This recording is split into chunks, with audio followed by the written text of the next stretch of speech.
The schemers that got out ahead of the collapse are then only encouraged to come up with another scheme as they walk away laughing. The greater fool is always left holding the bag. Amir says that he got into Bitcoin through all these online poker sites. These poker sites have been driven offshore and in some cases out of business. So Amir decided to write his own open source poker game. The only system that he could use was Bitcoin. Well, I actually got into Bitcoins through poker. What happened is a few months ago, a while back, I started to think about, because I was actually playing poker full time for 2 years, and I started to think to myself, what if I just started writing an open source poker client? It's not a hard thing to make, and I just release it out there, and people start to set up their own poker sites. What I would do is just lower the barrier of entry to nothing. And I looked around, and there's no payments systems that existed, but the only thing I found was Bitcoin. And as I started to look more at Bitcoin, I started to realize wow, this is really something that's amazing. Yeah, it is something amazing. Here's a scheme that gets around the online poker chip problem, the securities issues, and use the psychology of virtual currencies like World of Warcraft gold, are growing a world of virtual and real money. I mean, even Chinese prison slaves are now being forced to mine electric gold instead of breaking real rocks. The limited supply and growing interest will encourage less and less transactions and more speculation. Then you have to ask the question, what can you really buy with Bitcoin? And the truth is, not much. And geez, if your computer crashes or is stolen, you're toast. In fact, 3 days before the June 19th Bitcoin flash crash, $500,000 of Bitcoin were stolen. I even finished that article by saying I wouldn't be surprised to see their value drop over the course of the day as the news spread of the theft. And 3 days later, the flash crash happened. The theft and the flash crash happened right around the exact same time that the Bitcoin boys did a special presentation with the CIA in the middle of June. And of course you have to ask the question, who bought all those Bitcoins at 1 cent the day that it crashed? But let me get to that a little bit later. And truth be told, as it's going up so fast, you would be a fool to spend Bitcoins as money, because it's going up just as fast as an asset. Over a year ago, you might have bought a t-shirt for 20 Bitcoins. Now those Bitcoins are worth about $1,000. That's a really expensive t-shirt, which of course is the real motivation behind these schemes, as these poker players know the game and they're very good at judging others and how to take their money. These two have no idea what they're about to walk into. Down here to have a good time, they figure, why not give poker a try? After all, how different can it be from the home games they've played their whole lives? All the luck in the world isn't going to change things for these guys.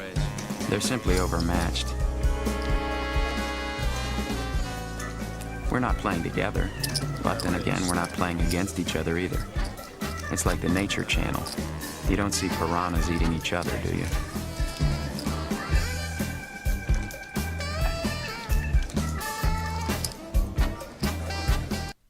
Now things start to get interesting. Towards the end of this interview on May 10th, an interview, by the way, that catapulted Bitcoin up 50% on that day from $4 to $6, Gavin openly discusses that he will be giving a presentation about Bitcoin in the middle of June to the CIA.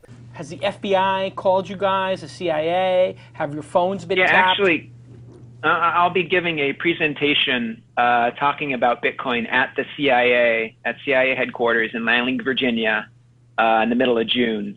So Bitcoin has definitely popped up to the intelligence community's radar, and I'm going to be very interested to find out kind of what their concerns are, and try to find out a little bit from them of what do they think of Bitcoin. I mean, it's they invited you. You contacted them. How did that occur? CIA. They contacted me.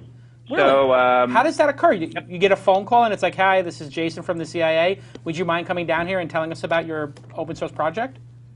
Actually, kind of, yeah. They actually have they have basically what's a venture capital firm that's owned by the CIA that invests in startups that they think might be useful to this or interesting to the CIA.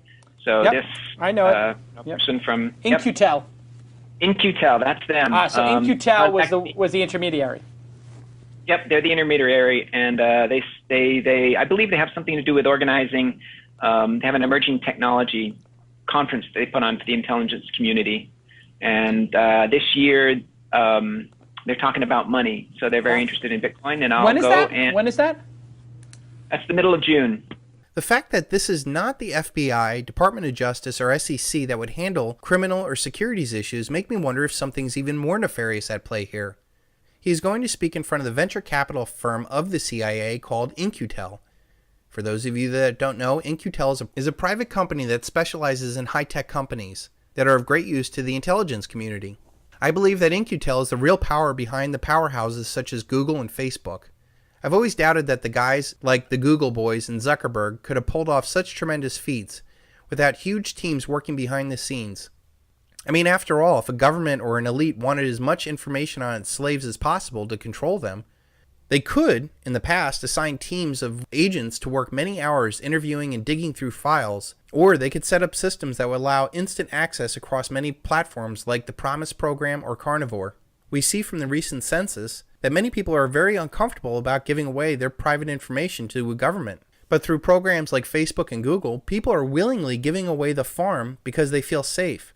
Now we live in a world where your phone tracks you in real time, can now even eavesdrop you, even when your phone's turned off, and the only way to prevent this is to pull the battery out, which is why most new phones you can't do that. Even your laptop camera and microphone can record you in your house, like the Pennsylvania school case. And what about the possibility of creating your own whistleblowing site like WikiLeaks to control whistleblowing? How about every single picture you take on a digital camera is time-stamped and GPS coordinates on it? I mean, this is a great way for weirdos to stalk you and your family, especially if those weirdos are from the government. So why would the CIA be interested in Bitcoin? Gavin says that there's an intelligence technology conference this year and that the main issue is money.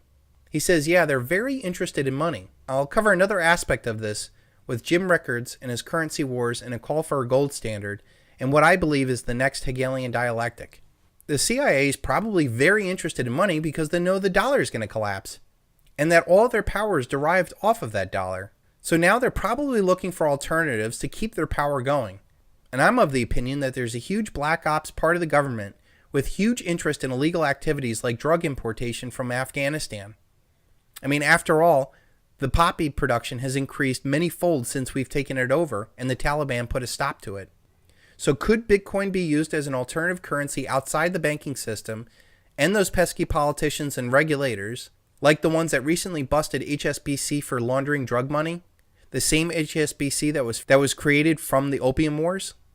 I mean, after all, a banking system is going to collapse, and when it all goes down, there's going to be a lot of bankers squealing about illegal activities to cover their asses.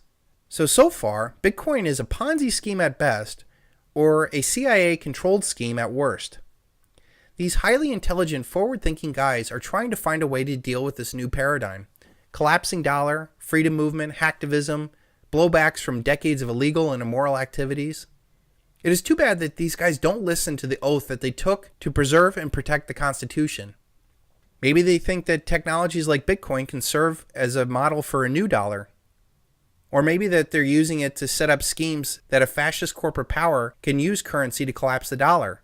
There is news that Amazon is launching their own money in May. So who knows?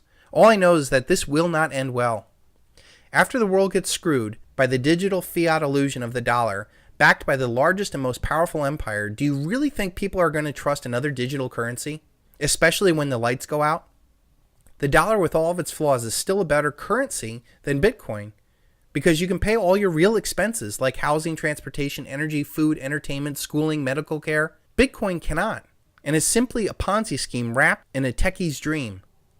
I believe that the dollar collapse will take another generation after this collapse to fool people into another scheme based on nothing but confidence. So let's bring this full circle. When we can see that there are clear elements of a Ponzi scheme in Bitcoin, but the majority cannot see trillions of times larger Ponzi scheme of the dollar, those that buy in Bitcoin are not really buying Bitcoins. They're buying into a paradigm that benefits them, that they believe will net them profits. But as soon as it becomes apparent that it no longer benefits them, they will dump it and never be touched again. The same will go for the dollar. There will come a time when the dollar will have no benefit to producers of oil or labor, and it will no longer be accepted. They will sell their dollars for anything that has real, tangible assets. So the race is on to what will collapse first, the dollar or Bitcoin again. I mean, what will be worth more in the end?